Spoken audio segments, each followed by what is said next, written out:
Statistics. ஸ்டாட்டிஸ்டிக்ஸ்ல இப்போ இந்த கொடுத்துருக்க கொஷின் வந்து இப்போ ஒரு கொஷின் கொடுத்தாங்க அப்படின்னா அது ஸ்டாட்டிஸ்டிக்ஸ்னு நமக்கு தெரியும். பட் ஸ்டாட்டிஸ்டிக்ஸ்ல அது லார்ஜ் சாம்பிளா ஸ்மால் சாம்பிளா அப்படின்றத நம்ம முதல்ல கண்டுபிடிக்கணும்.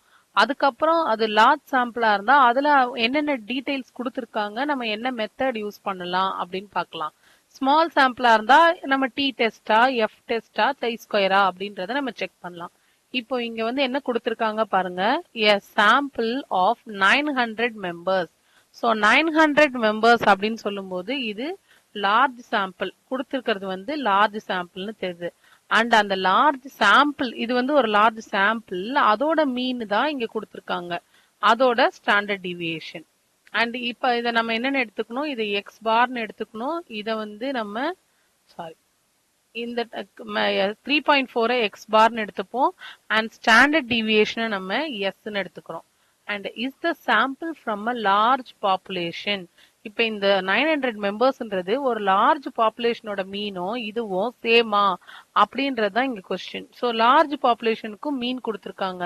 லார்ஜ் பாப்புலேஷனோட மீன் மியூ, அதோட ஸ்டாண்டர்ட் டிவியேஷனும் அதுதான். ரெண்டுத்துக்கும் ஸ்டாண்டர்ட் டிவியேஷன் அதுதான், பட் மீன் வந்து சேமான்னு கேக்குறாங்க. ஸோ நம்ம எக்ஸாம்பிளுக்கு எப்படி எடுத்துக்கலாம் அப்படின்னா, ஒரு 1,00,000 பேர் இருக்கிறது தான் லார்ஜ் பாப்புலேஷன், அதோட மீன் 3.25. அதுல ஒரு 900 மெம்பர்ஸ் எடுத்திருக்காங்க, அது சாம்பிள், அதுக்கு மீன் வந்து 3.4. இதெல்லாம் தான் கொடுத்துருக்காங்க இங்க. இப்போ எனக்கு இதெல்லாம் தெரிஞ்ச டேட்டா. இப்போ நான் இதுல என்ன செக் பண்ணணும்னு சொல்லியிருக்காங்க, இந்த பாப்புலேஷன் மீனும் சாம்பிள் மீனும் சேமா அப்படின்னு செக் பண்ண சொல்லியிருக்காங்க. ஸோ இது ஒரு லார்ஜ் சாம்பிள், அதனால இசட் டெஸ்ட். முதல்ல கொடுத்த டேட்டாவெல்லாம் எடுத்து எழுதிக்கலாம். ஸோ கொடுத்திருக்கிற data given, it is a large sample test. So ஒவ்வொரு கொஸ்டின் எழுதும் போதும் அது எனக்கு என்னன்றது தெரிஞ்சாதான் நான் அதுக்கேற்ற மாதிரி ப்ரொசீட் பண்ணுவேன். அண்ட் எனக்கு எக்ஸ் பார் வந்து கொடுத்துருக்காங்க விச் இஸ் 3.4 சென்டிமீட்டர். அண்ட் பாப்புலேஷனுக்கு மியூ கொடுத்துருக்காங்க 3.25 சென்டிமீட்டர். ரெண்டுத்துக்குமே ஸ்டாண்டர்ட் டிவியேஷன் இங்கே இருக்கு 2.61 சென்டிமீட்டர். அண்ட் இதை வந்து 5% லெவல் ஆஃப் சிக்னிஃபிகன்ஸ்ல பார்க்க சொல்லியிருக்காங்க. வேல்யூ அவங்களே கொடுத்துட்டாங்க. ஃபர்ஸ்ட் நம்ம என்ன எழுதணும், நல் ஹைபோதிசிஸ் H0.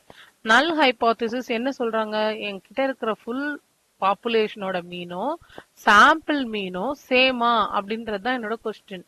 அப்போ x bar equal to mu, இதுதான் வந்து நல் ஹைபோதிசிஸ், ரெண்டுமே சேம் அப்படின்னு எடுத்துக்கிறேன். அப்ப நான் ஆல்டர்னேட் ஹைபோதிசிஸ்ல என்ன எடுப்பேன், x bar is not equal to mu, இல்ல ரெண்டோட மீனும் சேம் கிடையாது அப்படின்னு எடுப்போம். இப்ப இது வந்து நாட் ஈக்குவல்னு எடுத்தா இது டூ டெய்ல்டு டெஸ்ட். அண்ட் அடுத்தது நமக்கு டேபிள் வேல்யூ கொஸ்டின்லயே கொடுத்துட்டாங்க. ஸோ அதனால நம்ம டேபிள் பார்க்க வேண்டாம். So mod z equal to 1.96 கொடுத்தாச்சு. இப்போ கால்குலேட்டட் வேல்யூ மட்டும் நம்ம செக் பண்ணோம். கால்குலேட்டட் வேல்யூக்கு ஃபார்முலாக்கு போயிடலாம். z equal to x bar minus mu divided by s by root of n. Values எல்லாத்தையும் இதுல சப்ஸ்டியூட் பண்ணலாம். என்னோட x bar வந்து 3.4 மைனஸ் என்னோட மியூ வேல்யூ வந்து 3.25 divided by s வேல்யூ வந்து 2.61 divided by root of 900. So இதை கால்குலேட் பண்ணா எனக்கு 1.724 வருது.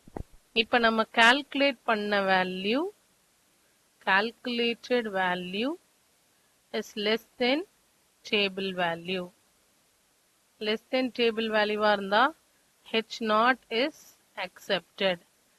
H0 acceptedனா என்ன அர்த்தம், இதோட மீனும் அதோட மீனும் சேம் அப்படின்னு சொல்லலாம். ஸோ கொஸ்டின்ல என்ன கேட்டிருக்காங்க நமக்கு, mean from the large sample is equal to, இல்ல there is no significant difference எழுதலாம். mean from population and sample are same.